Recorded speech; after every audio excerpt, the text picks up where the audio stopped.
So let me tell you about this year's speaker. Each year, we've had a speaker come to the City of Hope who was a beneficiary, quite frankly, of our research. A couple of years ago is Ben Teller, who is here. Where is Ben? So if Ben could stand up. Where is Ben? Who also is the recipient of something that when Ben was treated, we weren't doing that when I first started City of Hope. He was a beneficiary of research. Tony Stevenson last year was also the beneficiary of a new idea. And this year's recipient is a man named Jim Belardi, who when I met in 2007, had a form of leukemia that was not curable. You got this type of leukemia and you basically got your affairs in order, did the best you could, and eventually you would pass away. But we developed a transplant therapy specifically for that type of leukemia at City of Hope that's now used, frankly, all around the world. And Jim was one of the people who underwent that therapy to try to cure the leukemia, and that was over 8 years ago. So Jim, as you're going to see in the video and what he's going to talk about, is a unique and remarkable man. I mean, when I go to see a new patient, and they're on one side of the door and I'm on the other, and I knock on that door, open it, and walk in, I know that a whole new adventure is starting, and neither one of us know exactly where it's going to go, although we know where we want it to go. So Jim, in addition to being a father, a husband, a sibling, a son, and a very successful businessman, was basically an Olympic-level swimmer. He was in the Olympic trials of the United States in 1976 and 1980. He was an AAU champion. He swam at Stanford for 4 years and holds a number of masters swimmers records. And so we utilized not only our therapy, but Jim's competitive spirit to win, to do the training required to win, so that he could continue to be a spouse, a father, a son, a brother, a treasure to the community 8 years later. So we've invited Jim and his wonderful wife, Leslie, who was my partner in getting her husband well, and I still remember nights, phone calls, highs, lows, and then highs again to help get her beloved Jim well. So it's my honor to have not just Larry and Ruth here, but also Jim and Leslie here. And Jim is going to tell his story, and I think we have a video that will introduce that now.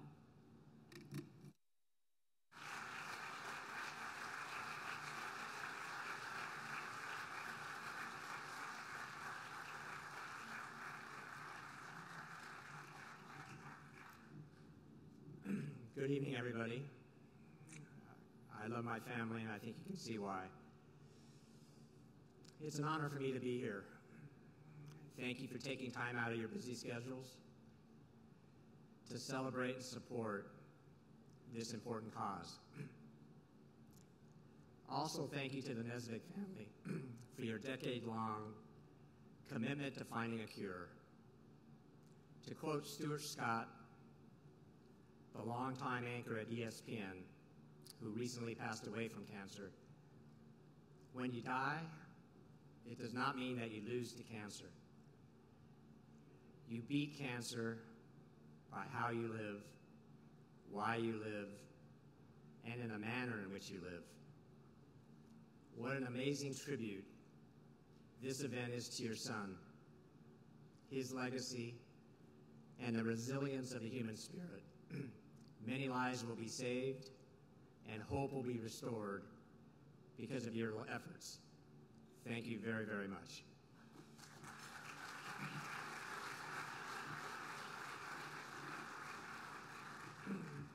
My cancer journey began in 2007 when what I thought was a lingering flu was diagnosed as acute lymphoblastic leukemia, ALL, with myeloid features and the highest percentage of the Philadelphia positive chromosome abnormality in the hospital's history. Most people may not know what that means, but it's very bad. I was shocked to get this diagnosis, as I had hardly been sick a day in my life. And at the time, as Dr. Forman said, I was a world-class swimmer. I spent the majority of my life training and competing in swim races, and my body was in pristine condition. How could this happen to me? Luckily, there was not time to think about that, as I started treatment that very night. The next several months were consumed by extensive tests, state-of-the-art chemotherapy, and radiation treatments targeted to get me into remission and prepare me for the ultimate solution, a bone marrow transplant. It was during those times that I was able to be more reflective about this journey I was on. Not one that I chose, but one that had chosen me. I realized that the mindset you need to be a high-caliber athlete and the mindset you need to fight a deadly illness are very similar. Being sick and being an athlete are intrinsically selfish pursuits. It's all about you. By definition, your whole focus is on your body and mind, how you feel, how your body reacts to training and medicine, what you eat, your strength, positive thinking, etc. No distractions allowed. Therefore, this was a fight I could take on. Despite the dire diagnosis, I began to feel more positive and more confident in my pursuit back to health. On the other hand, whether it was swimming, work, or my personal life, I could always try harder to make things better. With cancer, however, there was no trying harder. Just take the medicine. I had to resolve myself to let go of things that I couldn't control. That wasn't that easy for me because I like to be in control. But as my body weakened, I began to rely heavily on the strength of my family, friends, my faith, and ultimately God's amazing grace as seen through the handiwork of Dr. Forman and his team at City of Hope. When it was determined very early on that I'd need a transplant to survive, my quest for the right transplant doctor and hospital began immediately. However, it didn't take long for me to realize and to know where I needed to be with Dr. Forman and City of Hope. This is not surprising because, as many of you know, Dr. Forman is the best blood disorder doctor in the world. I felt so fortunate that he was accessible to me and within driving distance from my home in Manhattan Beach, California. Besides being incredibly smart and committed, Dr. Forman is one of the most understated people I've ever met. There's nothing fancy, self-centered, or self-promoting about Dr. Forman. He's committed to saving lives and curing cancer, period. Oh, and I need to mention how kind he is. Dr. Forman understands the importance of treating the whole person, curing the body, and nurturing the soul. Today, 8 years post-transplant, it's an absolute privilege to call Dr. Forman my doctor and my friend. Thank you, Dr. Forman.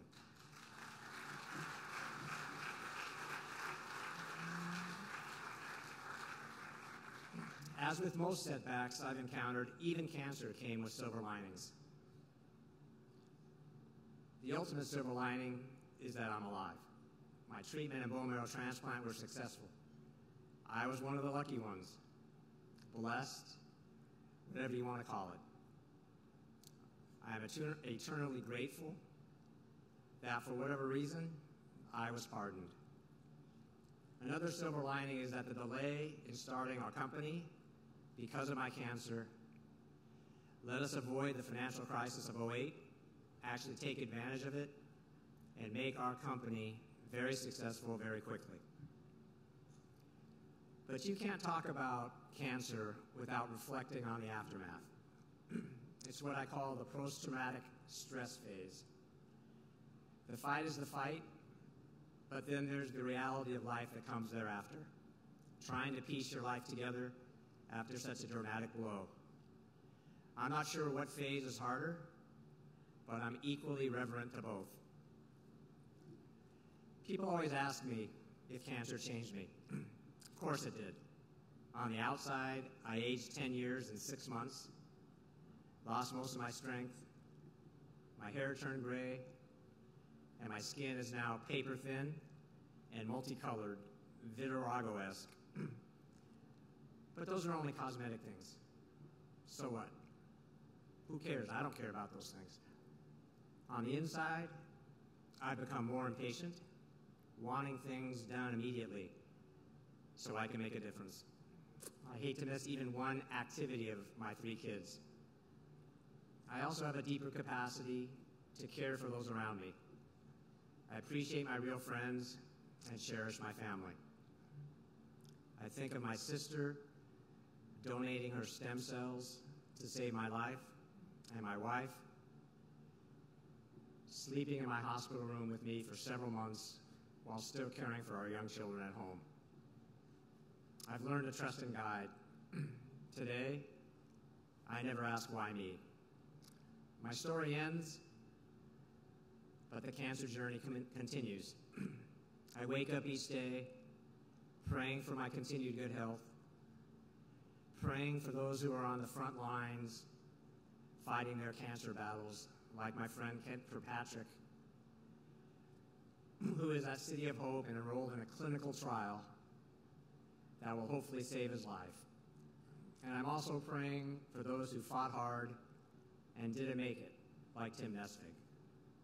Unlike the past, my focus is not on me, but on what I can do for others and how I can make the world a better place. Thank you for your time and your generosity.